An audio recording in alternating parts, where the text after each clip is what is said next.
I didn't want any of this. Like John Steinbeck, I see the goodness in people. আমি চাই দেশ ঘুরে ঘুরে পজিটিভিটি তুলে আনতে, বন্ধুত্ব দেখাতে। কিন্তু আমি বেঁচেছিলাম অন্যদের সময়ে, যেখানে সত্যকে পিষে মারে মিথ্যা প্রোপাগ্যান্ডা, যেখানে বারবার বলে যাওয়া নির্জলা মিথ্যা হয়ে ওঠে প্রাসঙ্গিক। I might be a very small YouTuber, but I am a man of high values. And today, I'm gonna declare a war.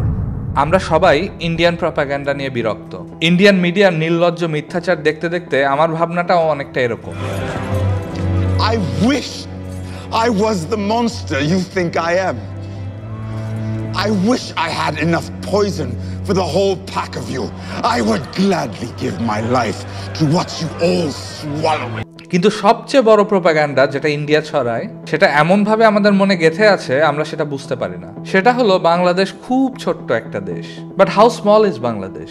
আমরা কি জানি বাংলাদেশ আসলে আয়তনে ইংল্যান্ডের চেয়ে বড়? ন্যাটোর 32টি দেশের সাথে তুলনায় বাংলাদেশের অবস্থান 15তম। ইউরোপীয় ইউনিয়নের 27টা দেশের সাথে তুলনায় 9ম। ইউরোপের 44টা দেশের সাথে তুলনায় 14তম। ইফেক্টিভলি বাংলাদেশ আসলে আরো বড়, কারণ পাকিস্তান, আফগানিস্তান, নেপালের মতো জায়গায় যেখানে এদের ল্যান্ডস্কেপের কারণে দেশের বড় একটা অংশ ইউজেবল না, সেখানে বাংলাদেশ একটা ফ্ল্যাট ল্যান্ড। পার্বত্য অঞ্চল ও সুন্দরবনের অল্প কিছু অংশ বাদ দিলে everywhere you go you will see Bangladeshis. আমাদের চারপাশে ইন্ডিয়ার 8টা স্টেট, আর এই 8 স্টেটের মোট জনসংখ্যার চেয়ে আমাদের জনসংখ্যা বেশি। We are the 8th largest country in the world in terms of population. আমাদের 20 কোটি মানুষের 40 কোটি হাত। Well, probably not 40 crore because of the mass killing that Butcher Hasina ran over us, but you got the point. To give you perspective, প্যালেস্টাইনের জনসংখ্যা 5 million. তাদের সবাইকে মারতে যদি 1 বছর সময় লাগে, আমাদের সবাইকে মারতে লাগবে 38 বছর। So we are definitely not small. তাহলে আমাদের কেন বারবার স্মল বলা হয়? কারণ when you are small, you need someone big to protect you. আর এটা ইন্ডিয়া ঢুকিয়ে দিয়েছে আমাদের মগজের মধ্যে, যে আমাদের সার্ভাইভ করা নির্ভর করে ইন্ডিয়ার দয়ার উপর। এখন প্রশ্ন হলো, ভারত কেন এটা করে? ভারত আসলে আমাদের কাছে কি চায়? এই বিষয়টা দারুণভাবে ব্যাখ্যা করেছিলেন আব্দুল মোমেন। উনি বলেছিলেন বাংলাদেশের সাথে ভারতের সম্পর্ক আসলে স্বামী স্ত্রীর সম্পর্ক। স্বামী স্ত্রীর সম্পর্ক আসলে খারাপ কিছু নয়, এটা হতে পারে এক ধরনের পার্টনারশিপের সম্পর্ক। কিন্তু ভারত বাংলাদেশের এই স্বামী স্ত্রীর সম্পর্ক আসলে কেমন? আমি তো তোমাকে বলেছি তোমাকে আর কেউ দেখতে পারবে না, শুধু আমি দেখব। আমি? তুমি আমার নিষেধ অমান্য করে কেন মার্কেটে গিয়েছিলে? হ্যাঁ, কেন গিয়েছিলে? পাকিস্তানের সাথে বাণিজ্য? না না না না না, ওরা তোমাদের উপর গণহত্যা চালিয়েছে। Fair enough. চীনের সহায়তায় তিস্তাবাদ? না না না না না, চীন আধিপত্যবাদী। নেপাল, ভুটানে যেতে চাও আমাদের উপর দিয়ে? না না না না না, আমাদের সিকিউরিটি প্রবলেম। রোহিঙ্গা ইস্যুতে সমর্থন দরকার? না না না না না, আমি বরং মিয়ানমারের পাশেই থাকি। দিনের 24 ঘন্টা মিথ্যা কথা বললেও পালকি শর্মা এই ভিডিওতে আসল সত্যটা বলে দিয়েছে। ভারত আসলে কেমন সম্পর্ক চায়? He said the BJP will hang Bangladeshi infiltrators upside down. Naturally, Dhaka is not happy about this. They summoned India's Deputy High Commissioner in Bangladesh. They also handed over a protest note. In 2018, Amit Shah called Bangladeshi migrants termites. Sheikh Hasina was in power then. Her ministers did criticize these comments, but no official protest was lodged. In 2019, there was a repeat. Amit Shah called Bangladeshi citizens infiltrators. That too ahead of Hasina's visit to New Delhi. But again, no official protest. So what has changed this time? The regime in Dhaka, that's what has changed. Sheikh Hasina in New Delhi had a comfortable equation. They knew where to draw the line. They knew how to respect each other and how to handle things privately. Basically, to not make a spectacle out of differences. But Mohammad Yunus thinks differently. He's keen on public clashes.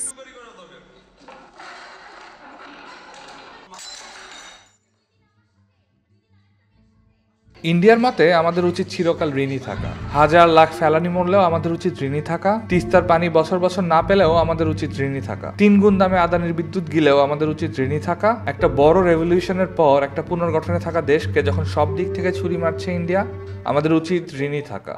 ভারতের কাছে ঋণী হয়ে থাকা উচিত ছিল বাংলাদেশের, সেই ভারত এখন বাংলাদেশের শত্রু। এই চিরস্থায়ী বন্দোবস্তের বুকে ছুরি মেরেছে 24-এর গণ অভ্যুত্থান। আমরা বাংলাদেশের জন্য একটা নতুন রাজনৈতিক বন্দোবস্ত চাই। আমরা মাওলানা ভাসানীর একটা গ্রাফিতি করেছি, যেখানে লেখা আছে যে মানে পিন্ডির জিনজির ছিন্ন করেছি দিল্লির গোলামি করার জন্য নয়।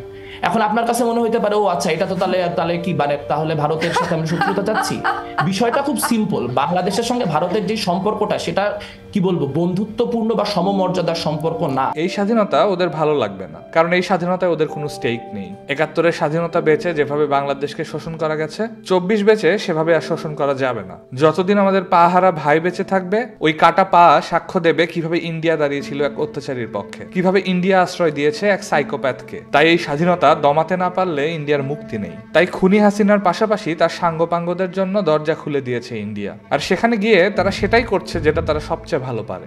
जिस देश में होंगे वहां बलात्कार करेंगे। অবশ্যই রেপ বিষয়টা ইন্ডিয়ার এক আবহমান সংস্কৃতি। India is a country divided by states, united by Punjab Sindh Gujarat Maratha Dravida Utkal Banga. এখানেই আমাদের দেশের যে সেকুলারিজম, আমাদের দেশের যে উদারতা, আমাদের মানুষজন যে কত বুদ্ধিসম্পন্ন সেটা প্রমাণিত হয়।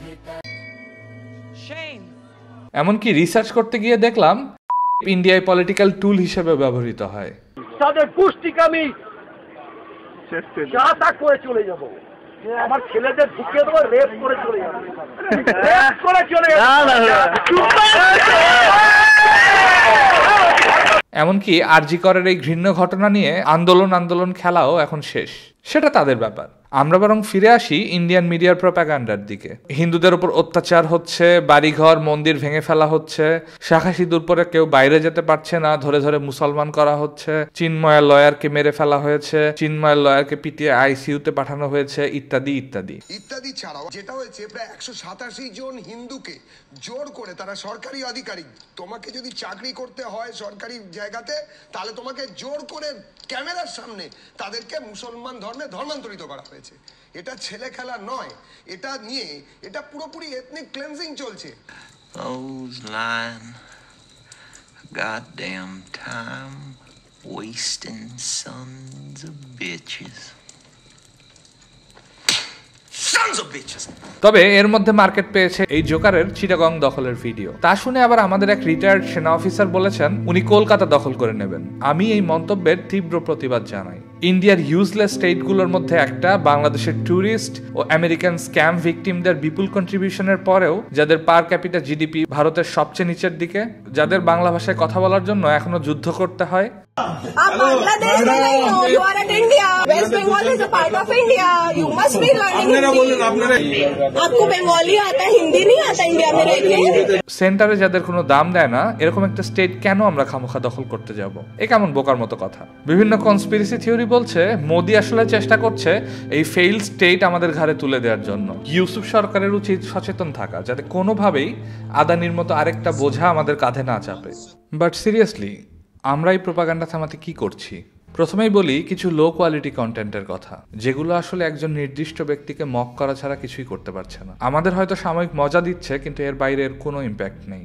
এরপর আসি আরেক ধরনের কন্টেন্টে, যেখানে লজিক্যাল ফ্যালাসি ইউজ করা হয়। আমার ভিডিওতেও আমি অলরেডি দু একটা লজিক্যাল ফ্যালাসি ইউজ করেছি। যেমন যখন বলা হচ্ছে বাংলাদেশে হিন্দু নির্যাতন হচ্ছে, তখন আমরা বলছি আরে ইন্ডিয়াতেও তো আরো বেশি সংখ্যালঘু নির্যাতন হচ্ছে। খুবই ভালো পয়েন্ট, কিন্তু ইন্ডিয়ায় সংখ্যালঘু নির্যাতন হচ্ছে বলেই সেটা আমার দেশকে সংখ্যালঘু নির্যাতনের সার্টিফিকেট দেয় না।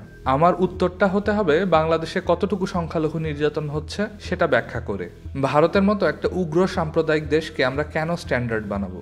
সংখ্যালঘু নিরাপত্তায় যারা এগিয়ে, আমরা তাদের মতো হতে চাইবো। আমি আরেকটা উদাহরণ দিই, কিভাবে একই প্রশ্নের উত্তর পাল্টা ব্লেম দিয়ে দেয়া যায়, আবার সঠিকভাবেও দেয়া যায়। যে দেশ জাতির পিতাকে, জাতির জনককে রেসপেক্ট দিতে পারে না, তাদের থেকে কি আশা করব? তাদের থেকে এটা আশা করব যে তারা আমাদের দেশকে রেসপেক্ট করবে। ইন্ডিয়ার জাতির পিতা মহাত্মা গান্ধী, আমরা কি জানি ইন্ডিয়া তাদের জাতির পিতার সাথে কেমন ব্যবহার করেছিল? ইন্ডিয়া স্বাধীন হবার পর গান্ধী মুজিবের মতো ক্ষমতা নেননি। তিনি হিন্দু মুসলিম সম্প্রীতির জন্য কাজ করেছেন, কমিউনাল রায়ট ঠেকানোর জন্য অনশন করেছেন, দলিত হরিজনদের অধিকার নিয়ে কথা বলেছেন। এজন্য ভারতের স্বাধীনতার 6 মাসের মধ্যে নাথুরাম গডসে নামের এক হিন্দু উগ্রবাদীর হাতে গান্ধী খুন হন। কারণ গডসের মতে গান্ধী মুসলিমদের প্রতি সহানুভূতিশীল ছিলেন। গান্ধীর রাজনীতি ছিল কম্প্রোমাইজের, যেটা উগ্র হিন্দুত্ববাদীদের সমাজের জন্য ক্ষতিকর ছিল। তার মানে ইন্ডিয়ার জাতির পিতা ইন্ডিয়ার উগ্র হিন্দুত্ববাদের বলি, আর সেই গডসের সিম্প্যাথাইজাররাই এখন তাদের দেশ চালায়। তাহলে কেন ইন্ডিয়া আমাদের জাতির পিতা নিয়ে কথা বলতে আসে? খুবই দারুণ উত্তর, কিন্তু সঠিক উত্তর না। মুজিব স্বাধীনতার রূপকার অবশ্যই, কিন্তু মুজিব ছিলেন বাংলাদেশের প্রথম স্বৈরাচার, বাংলাদেশের প্রথম বিচার বহির্ভূত হত্যাকাণ্ডের নির্দেশদাতা, যার নির্দেশে বিপ্লবী সিরাজ শিকদারকে ক্রসফায়ার করা হয়। মুজিব সব রাজনৈতিক দলকে বিলুপ্ত করে বাকশাল নামে একটি রাজনৈতিক দল তৈরি করেন। সংবাদপত্রের স্বাধীনতা খর্ব করা হয়, মাত্র 4টি সংবাদপত্র ছাড়া বাকি সবগুলোকে নিষিদ্ধ করা হয়। মুজিব আদিবাসীদের অধিকার ভঙ্গ করেছেন, সংবিধানে যোগ করেছেন বাংলাদেশের জনগণ মাত্রই বাঙালি বলে পরিচিত হবে, যেটা পাহাড়ে এখনো চলমান অস্থিরতার শুরু। পাহাড়িরা মুজিবের সাথে দেখা করে তাদের দাবি পেশ করতে আসলে তাদের দাবি পুরোপুরি উড়িয়ে দিয়ে বলেছেন, তোরা বাঙালি হয়ে যা। মুজিব বাংলাদেশের প্রথম ভোট জালিয়াতকারী। তার আমলে স্বাধীন বাংলাদেশের সবচেয়ে বড় দুর্ভিক্ষ হয়, যাতে প্রায় 1.5 লাখ লোক মারা যায়। স্বাধীন বাংলাদেশে রক্ষী বাহিনী তৈরি করে আর্মিকে দুর্বল করে দেওয়া হয়। এই রক্ষী বাহিনীর অত্যাচারের কথা এখনো মানুষের মুখে মুখে শোনা যায়, বইপত্রে পাওয়া যায়। সেজন্য আর্মির হাতে তাকে প্রাণ দিতে হয়। তারপরেও মুজিবের প্রতি যেটুকু সম্মান মানুষের ছিল সেটা ধ্বংস করেছে তার মেয়ে। বাপের শিক্ষা কাজে লাগিয়ে সে 3টি জালিয়াতি নির্বাচন করেছে, বিডিআর কিলিং এর মাধ্যমে আর্মিকে দুর্বল করেছে, পুলিশ ও সব গোয়েন্দা সংস্থা কাজে লাগিয়ে একের পর এক মানুষ খুন করেছে, গুম করেছে, ক্রসফায়ার করেছে। বাক স্বাধীনতার দিক থেকে দেশকে উত্তর কোরিয়ার লেভেলে নামিয়েছে। দেশ থেকে কয়েক লক্ষ কোটি টাকা পাচার করেছে।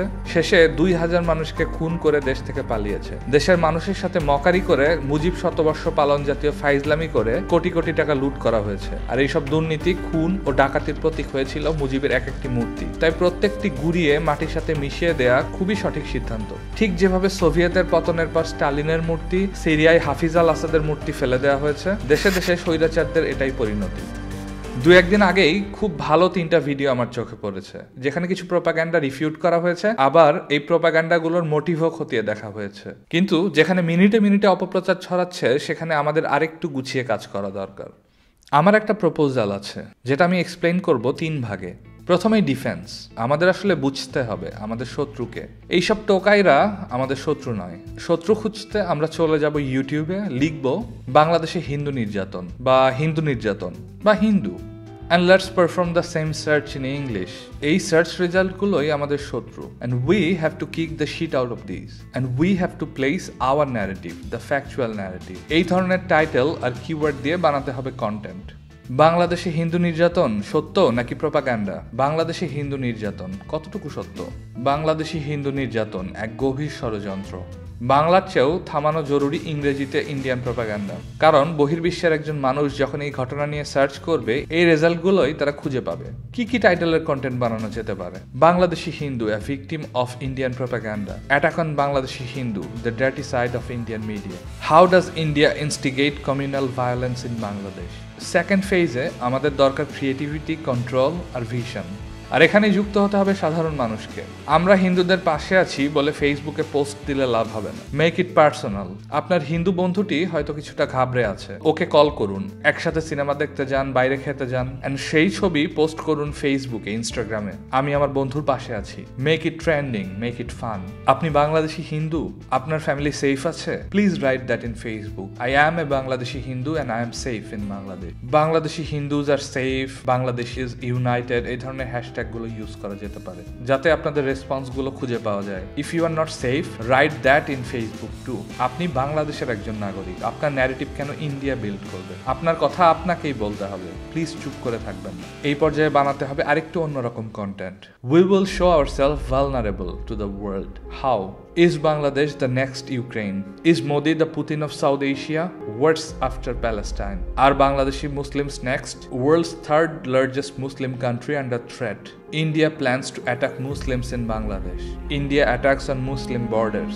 সাথে সাথে সাধারণ জনগণকে নিয়ে আমরা করব এক্সে ক্যাম্পেইন। আমরা কি পারি না একটা টুইট ক্যাম্পেইন করে এক্সে একটা তাণ্ডব চালাতে?